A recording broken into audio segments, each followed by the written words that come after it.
محترم حضرات، سامعین کرام، عزیز ساتھیوں،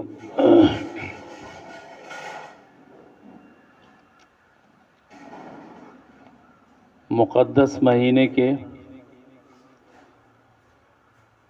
دوسرے عشرے کے اختتام کو پہنچ رہے ہیں۔ اللہ رب العزت نے اس پورے مہینے کو رحمت اور برکت والا مہینہ قرار دیا ہے۔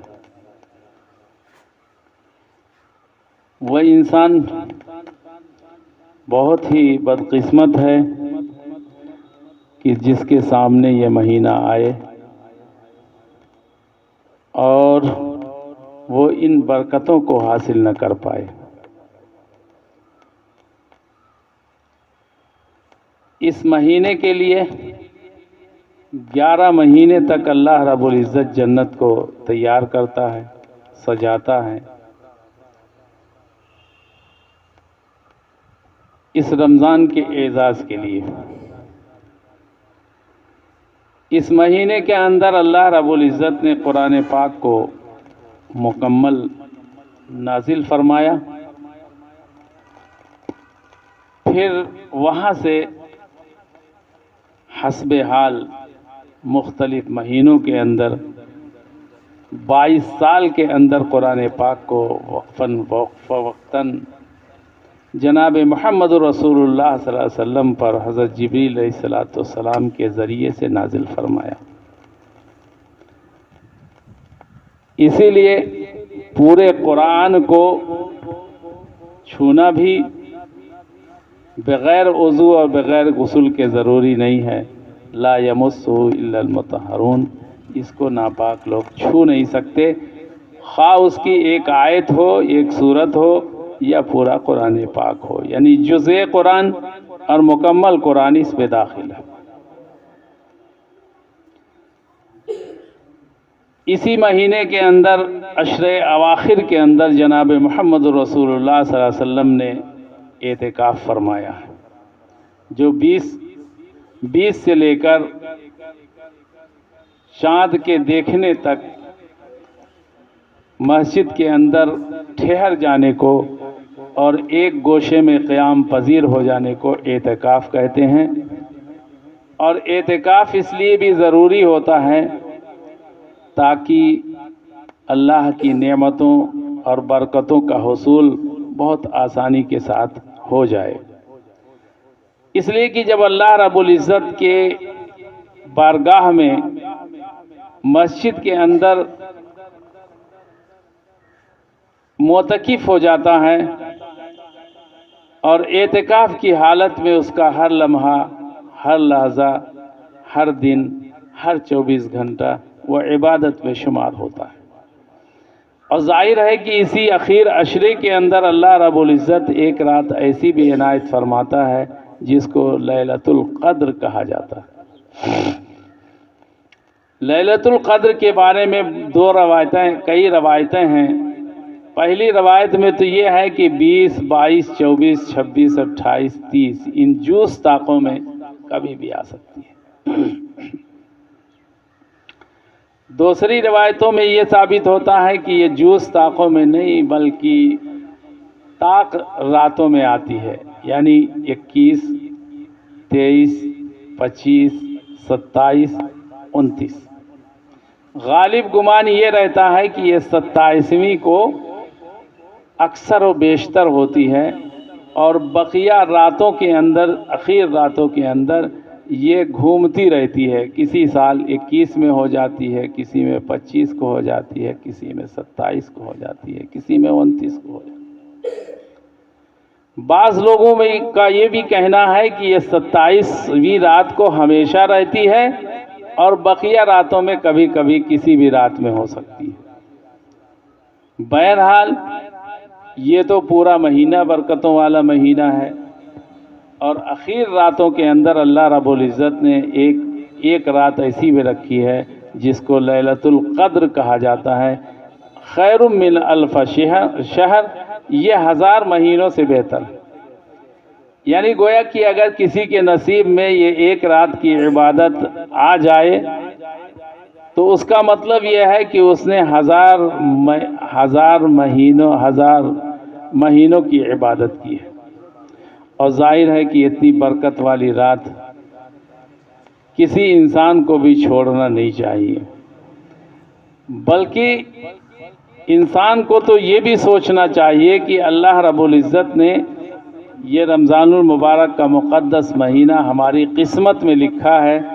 اس سال لکھا ہے، اگلی سال پتہ نہیں ہم اس دنیا میں رہیں گے یا نہیں رہیں گے، یہ کسی کو معلوم نہیں، اور یہ کوئی انسان دعویٰ نہیں کر سکتا کہ میں اگلی سال زندہ رہوں گا. اس لیے کہ اللہ رب العزت نے ہر چیز کا ایک مقدر ٹائم رکھا ہے، لیکن موت کا جو وقت مقرر ہے وہ کسی انسان کو اس کا علم نہیں ہے، نہ اس کے نالج میں ہے، نہ اس کے کسی چیز سے کسی ذریعے سے وہ معلوم کر سکتا ہے کہ میری موت کب آئے گی.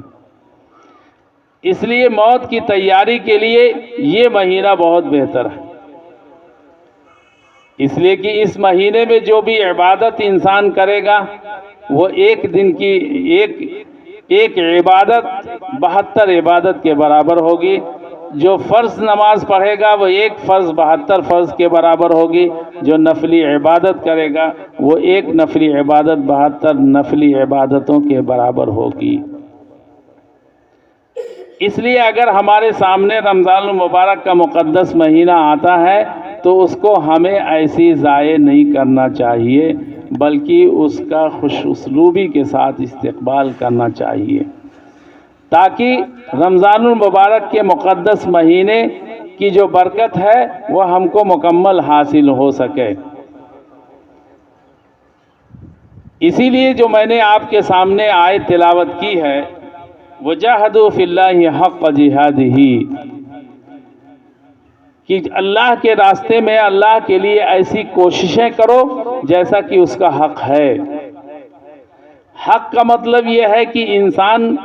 اللہ کی عبادت بالکل اخلاص نیت کے ساتھ کرے اور اپنی نیتوں کو خالص کر کے اللہ رب العزت کی عبادت کو انجام دے تاکہ اس کا حق ادا ہو سکے. اور اگر ایسی ہی عبادت کیا جس میں خالص نیت نہیں ہوئی بلکہ لوگوں کو دکھلاوا ہوا،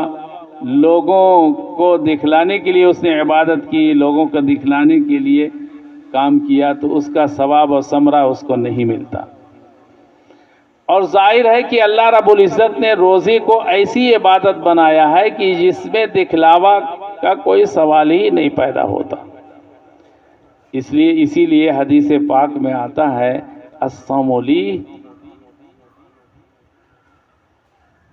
کہ روزہ یہ میرے لیے ہے. بندے نے جو روزہ رکھا ہے وہ میرے لیے رکھا ہے، اس لیے کہ اس کے سامنے دنیا کی تمام نعمتیں موجود ہیں، پھل ہے، فروٹ ہے، کھانا ہے، غذائیت سے بھرپور چیزیں موجود ہیں، لیکن پھر بھی وہ اس کی طرف دیکھتا بھی نہیں، اور نہ اس کے دل میں کھانے کی خواہش ہوتی ہے، نہ اس کو پانی پینے کی خواہش ہوتی ہے. حالانکہ اگر وہ کھا لے پی لے تو کوئی انسان، کوئی بندہ اس کو دیکھے گا بھی نہیں، نہ اس کی نظروں میں ہے نہ اس کی نظر میں آنے والا ہے، پھر بھی وہ اللہ کی نعمتوں کو صرف اللہ کے لیے استعمال نہیں کرتا. اسی لیے اللہ رب العزت نے فرمایا کہ روزہ میرے لیے. اور الصوم جنۃ، صوم جو ہے یہ ڈھال ہے. قیامت میں دو چیزیں بہت زبردست ڈھال بن کے انسان کے سامنے آئیں گی. جیسے انسان لڑائی میں ڈھال کا استعمال کرتا ہے کہ تلوار ہماری گردن پہ نہ لگے، ہمارے جسم پہ نہ لگے، ایسی ہی اللہ رب العزت قرآن کو اور روزے کو ڈھال بنا کے اس کے سامنے پیش کر دے گا. اگر کوئی گناہ بھی ہوگا تو اللہ رب العزت کے سامنے روزہ کھڑا ہو جائے گا کہ اس نے میرے لیے روزہ رکھا ہے، اس نے اللہ کے لیے روزہ رکھا ہے، اس لیے کہ ساری نعمتیں، ساری دولت، سارا پیسہ، ساری چیزیں اس کے پاس موجود تھیں، لیکن پھر بھی اس نے افطار نہیں کیا، روزہ نہیں کھولا، روزہ نہیں توڑا. تو اس نے میرے لیے رکھا ہے، اس لیے میں آج اس کی سفارش کروں گا اور اللہ رب العزت کے سامنے وہ شفاعت کرے گا اور اللہ رب العزت اس کی شفاعت کو قبول بھی فرمائے گا۔ ایسی ہی قرآن ڈھال بن کے کھڑا ہو جائے گا۔ جو اس نے قرآن پڑھا ہے، رمضان کے اندر تراویح میں پڑھا ہے اور رمضان میں کھڑا ہے تراویح کے اندر، ظاہر ہے کہ کتنی مشقت طلب کام ہے، لیکن اللہ رب العزت نے اس کا اجر و ثواب بہت زیادہ رکھا ہے، اور اس اجر و ثواب کی ذاتی کی وجہ سے بندہ 20 رکعتیں مزید پڑھتا ہے۔ حالانکہ رمضان میں وہ تھکا ہارا ہوتا ہے، رمضان میں افطاری کے بعد اس کو اور پریشانی کا لائق ہوتی ہے، لیکن اس کے باوجود وہ تراویح کے لیے بھرپور جذبے کے ساتھ اللہ کی عبادت میں منہمک ہوتا ہے، اور روز جتنی عبادت کرتا ہے اس سے 10 گنا 20 گنا اضافہ ہو جاتا ہے، لیکن پھر بھی وہ برداشت کرتا ہے صرف اللہ کے لیے۔ اس لیے قرآن بھی ڈھال بنے گا، قرآن بھی اللہ کے ہاں سفارش کرے گا کہ میرے بندے نے میرے لیے قرآن پڑھا، اور میرے بندے نے میرے لیے قرآن کریم کو تراویح میں سنا،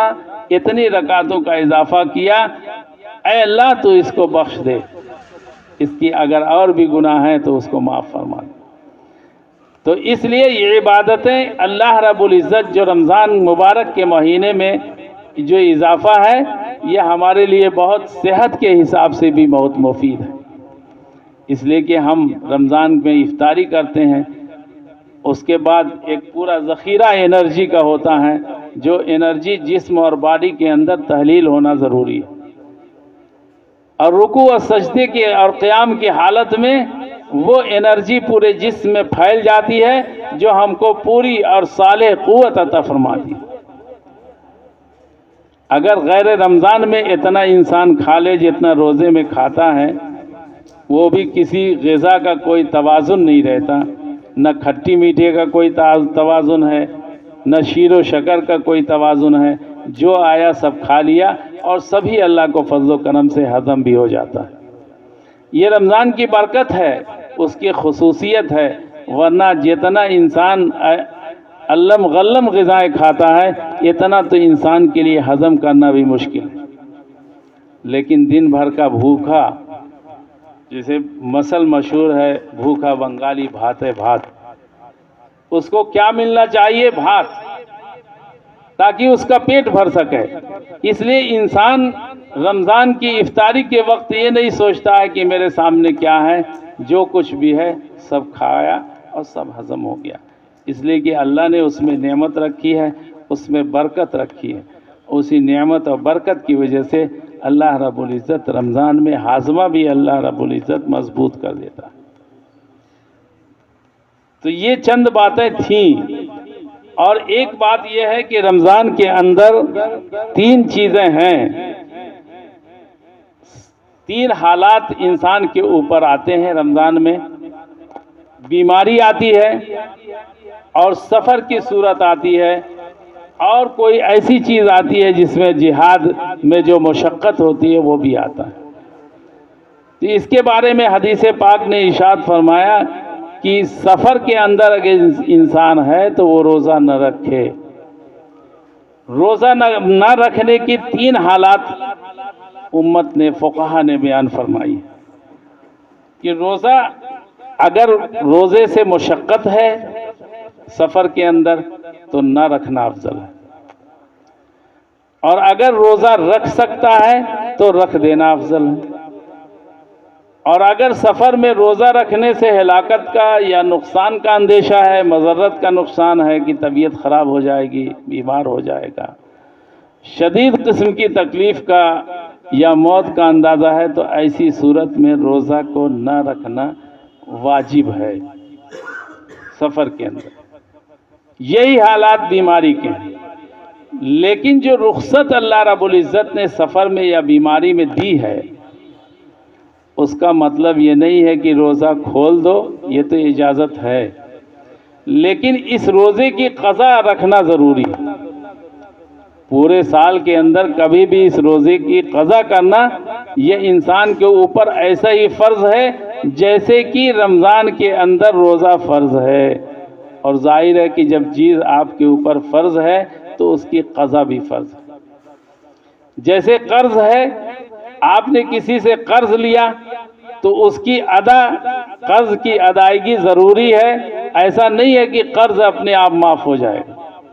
وہ کبھی بھی نہیں معاف ہوگا۔ ایسی اللہ کا جو فرض ہمارے ذمے ہے، خواہ وہ نماز ہو، خواہ روزہ ہو، خواہ حج ہو، خواہ زکوٰۃ ہو،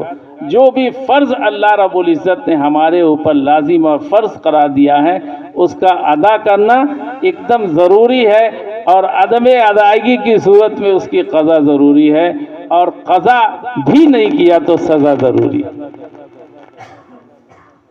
اگر کوئی بھی فرض نہیں ادا کیا تو اس کی قضا ضروری، اور قضا بھی نہیں کیا تو سزا ضروری ہے۔ اس لیے کہ اللہ رب العزت چھوٹ دنیا کے اندر دیتا ہے، قیامت میں نہیں دیتا۔ اس لیے ہم ان چیزوں کا اہتمام کریں، اور اس اہتمام کے ساتھ رمضان المبارک کے مقدس مہینے کو انجام دیں۔ یہ دوسرا عشرہ مغفرت کا ہے، اپنی گناہوں سے مغفرت کرا لیں۔ جتنا اللہ سے مانگیں گے اتنا اللہ رب العزت ہم کو اور آپ کو عنایت فرمائے گا۔ ان معمولی باتوں کے ساتھ میں اپنی بات کو ختم کرتا ہوں۔ اللہ رب العزت ہم کو اور آپ کو اس کی قدردانی کی توفیق عطا فرمائے۔ وآخر دعوانا الحمدللہ رب العالمین۔